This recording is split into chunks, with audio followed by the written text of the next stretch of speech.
ও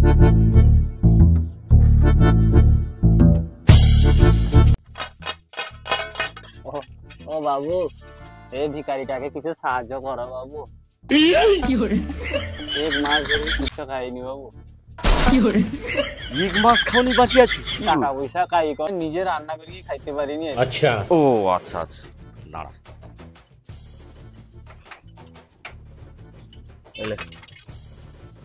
5 টাকা দিল বাবু, কালকে খাওয়া কি গো?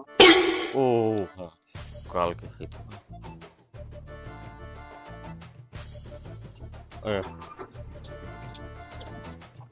আচ্ছা তুই রৌ গাই? আমি হ্যাঁ, আমি তো ওইটি রই বাবু, দোকান বন্ধ হয় না, ওইটা শুই যাই রাতে। আচ্ছা, আর খাওয়া দাওয়া কিরকম হয়?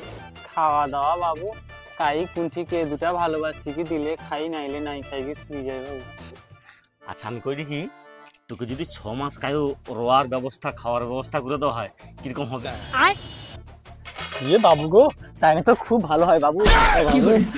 আমার খাওয়ার ব্যবস্থাটা করে দাও না বাবু, ভগবান তোমার অত বড় একটা উপকার করবে বাবু। আচ্ছা আচ্ছা, দাঁড়া, থালাটা দেখি।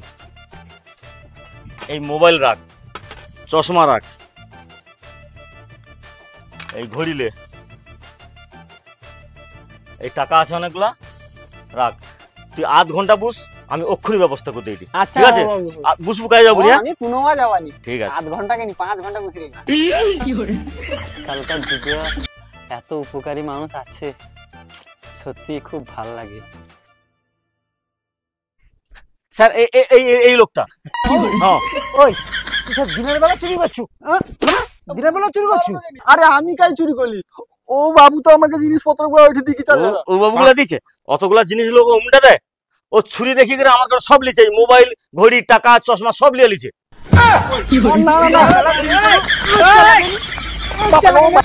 হ্যান্ডেল বাঁচিয়ে দেবো। চল থানায় চল। তুই দিনের বেলা যা চুরি করা আরম্ভ করছো কি 6 মাস ছাড়া পাবনি। ভাই 6 মাস রোয়া খাওয়ার ব্যবস্থা করে দিলি। দাদা, তোমার এই উপকার আমি সারা জীবনে কোনোদিন ভুলবানি। দুটা পা আছে নিকম বাড়ি দাও, প্রণাম করে কি যাই।